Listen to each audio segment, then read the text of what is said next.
I could ski 24/7, it would be more healthy than me walking.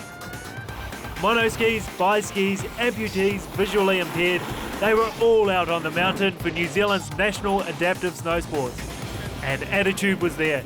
As I say all the time, gravity doesn't discriminate.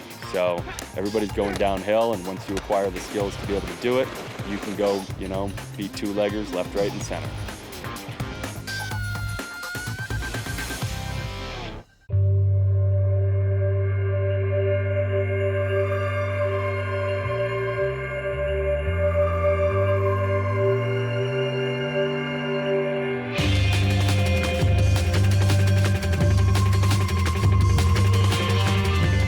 I just love the crisp mornings and the beautiful sunrises and just seeing the fresh snow as you're coming up the mountain road. You can't beat first tracks in the morning. It's nothing better than just being able to rip down the mountain, no one there.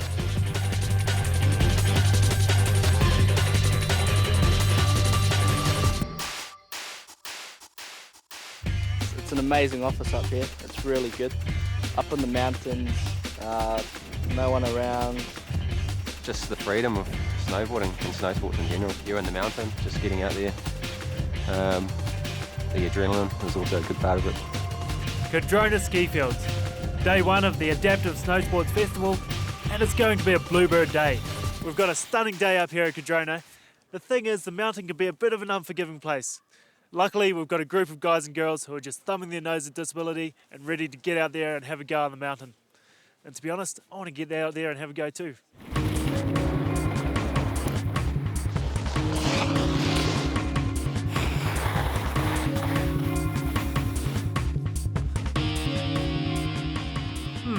Easier said than done. But hey, that's okay too. I might need a hand up this, mate. Stuff like that back there, it is hard. If you just look at this, it's worth it, Even the drive up here this morning when you hit the mountain and you get to the snow line, it's just that feeling inside you, and I just love it, It's the same for all the athletes assembled here. They've had to make adaptations to enable them to ski, but the victory of being able to get out amongst it makes it all worthwhile. See ya. And this week is as much about getting that message out as anything else. Disability, what disability? Skiing's great like that. Generally, I ride pretty much as good as any other rider on the mountains. No more difficult than anyone else really. While I was learning, I spent most of my time on my bum. This year, for the first time, we're going to have Winter Games in Queenstown up at Coronet Peak, and it's going to have able-bodied and disabled races on the same course on the same day. I mean, that's got to be a first for any sport, I think.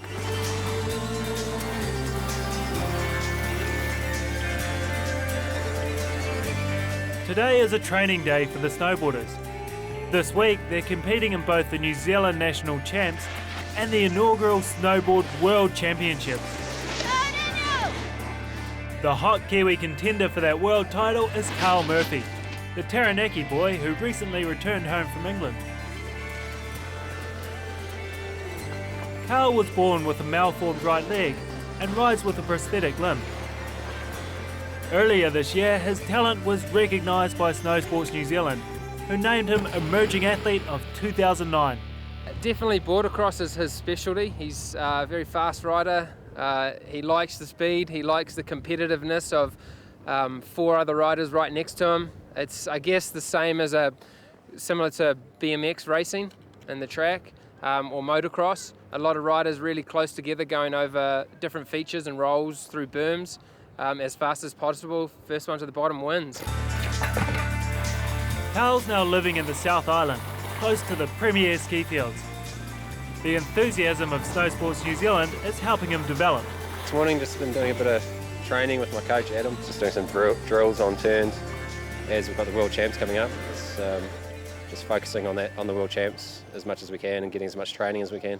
How different is it coaching someone with a prosthetic limb? Yeah, it's different, but at the same time it's the same. I mean, we're trying to get the best out of him. He's highly competitive. He works really, really hard. He's probably one of the most dedicated athletes I've ever worked with. He's in the gym constantly. So in that sense, it's great. It's like working with any high-performance athlete who puts in all the time and effort. I guess it changes when it comes down to just slight differences that you have to make. You have to, basically adapt, and that's why we call it. You have to adapt the way you ride to match what's going on in the prosthesis. So we have to do a lot of work on using his knee more and using the hips to balance over that because he can't control his ankle.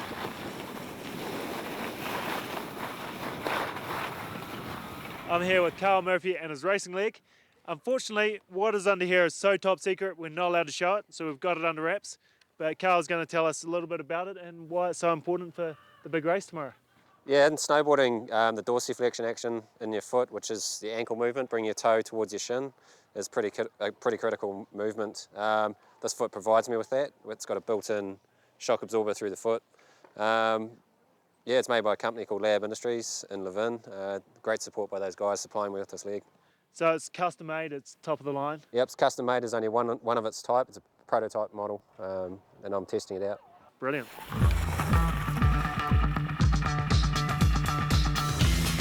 Back on the slopes, 21-year-old Southern man Adam Hall is perfecting his run. Having earned silver at the World Games in Korea earlier this year, Adam is now working on his form for the 2010 Winter Paralympics to be held in Vancouver. The fact that New Zealand has top competitors across both disciplines, skiing and snowboarding, is no accident. 2 years ago, the government sporting agency Spark set all sports organisations a challenge. The goal was that all sport be inclusive. No one with a disability should be excluded. There have been mixed responses to that, but Snow Sports New Zealand has embraced the idea wholeheartedly. Snow Sports New Zealand takes the no exceptions policy and uses it on a daily basis, and no exceptions policy to us is exactly that. I don't make any exceptions. Any competition that we have, we try our best to include everyone that wants to be included. Since the merger with Disabled Snow Sports New Zealand and into Snow Sports New Zealand, it's taken on a whole new aspect. We now have so much behind us that we're able to put money and effort into building up the sport. And Disabled Snow Sports New Zealand and Adaptive Snow Sports New Zealand have been absolutely instrumental in getting the quality of athletes that we're seeing out on the hill these days to a point where they can actually go and compete internationally, which is huge. We're quite lucky in snow sports. We have Carl and we also have Adam Hall, two of the best adaptive athletes in snow sports in the world.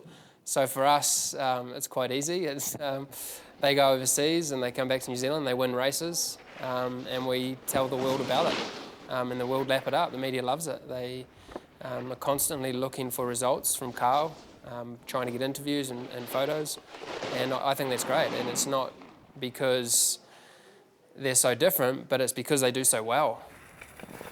Huge respect. I mean, people see, say, Adam Hall walking around the ski field and they think, how in the world can that guy ski? And then they get up to the top of the mountain and he blows right by them. He's got beautiful form. He's one of the fastest guys on the mountain. And it really gives the public a new idea and a respect for what they can really do.